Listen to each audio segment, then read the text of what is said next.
Okay, so when you're importing creditors into Veculum, you need to have an Excel file that has a list of those creditors if it's not coming from Pastel or Sage 1. So in this case, I have a Vantage creditors export. And what Vantage have done is it's not strictly a CSV file. So they have not replaced the carriage return line feed or the enter key in text fields with a suitable alternative. So what we need to do is we need to replace that with a pipe, for example, and we need to get it so that each line represents one record. So you'll see here, there's one line which has got master, and then it's got those three lines. And so we need to concatenate that into one line. So what I'm going to do is I'm going to replace any carriage return with a pipe. Okay, now you'll see that that line is one record, which is cool. Now if I go to my next one, I'm going to do the same thing. I'm going to put a pipe in, and I'm going to put another pipe, and then I'm going to put another pipe, and delete, and I'm going to keep putting pipes in until my record is on one line. Okay, so just make sure I haven't over piped here, because otherwise we're going to be in trouble. So that will be fine. So we're going to put that.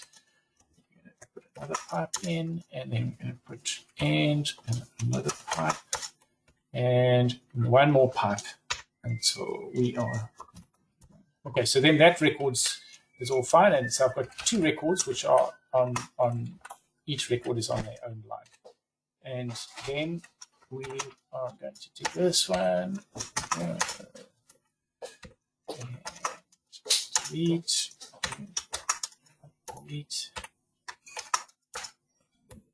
Okay. All right, so now we have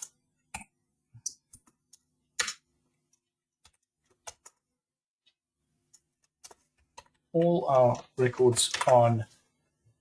So we've got all three of our records on three lines. Okay, so that's cool.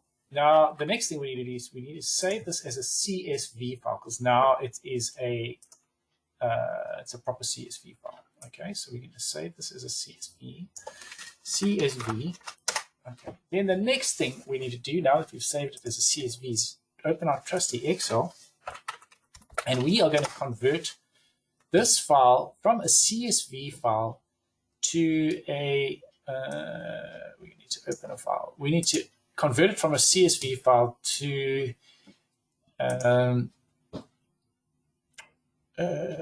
downloads to a Excel file. Okay, so we're going to select CSV. So let's go to where's our CSV? Why am I not seeing? There we go. Text file, CSV. There's our Vantage Creditors.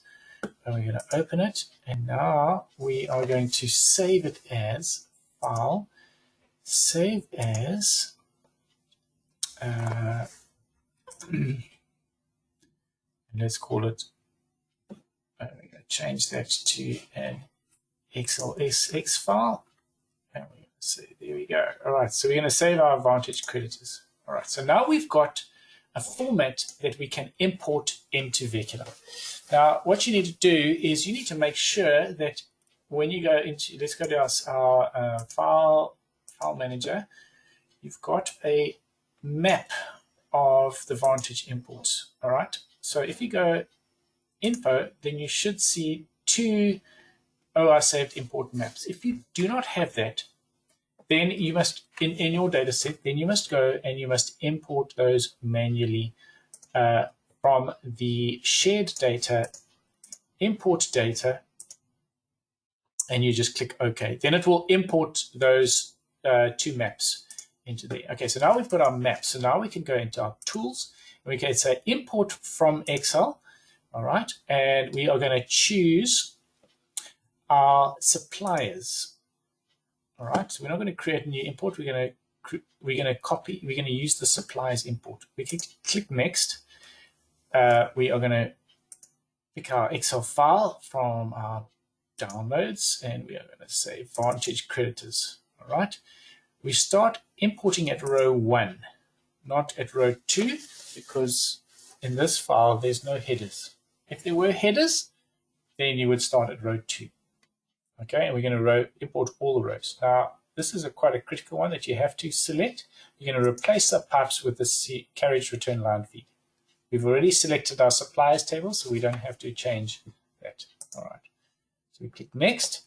What it does then is it loads up this will be the Excel file, and this will be the table that we're wanting to import the file to. So it shows you a bunch of sample records. Obviously, there's no GUID in the table that we're importing from, so we're going to apply our own GUID.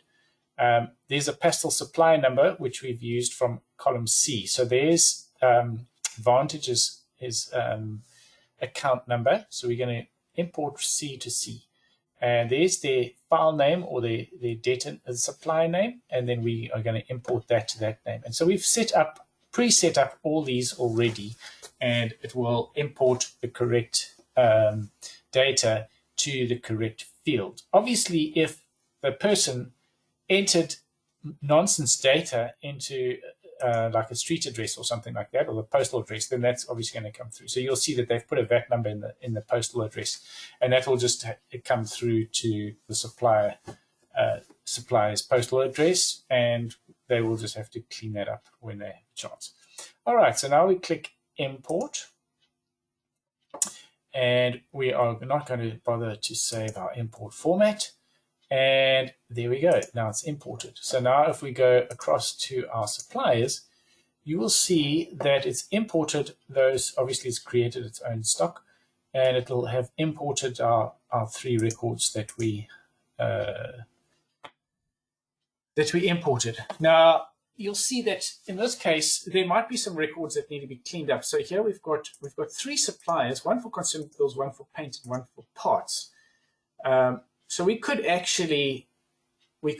use the same supplier for all 3 in Veculum and just add other categories. So there would be a little bit of data that needs to be cleaned up, and obviously if they've put nonsense data in there, then that's going to pull in as well. So yeah, that's just a helpful way, and you can do that with the debtors as well. The debtors, same concept, except with the debtors, there's a slight difference in that your landline number and your fax number will sometimes need a comma in it. So just a little heads up there, but otherwise it's the same concept. Replace any carriage return line feed with a pipe. Other than if there's both a landline and a fax number, then you'll have to just put a comma in there and replace that. And then you can do the same concept, import it in. And that's about it. So that's pretty much how you import Vantage records.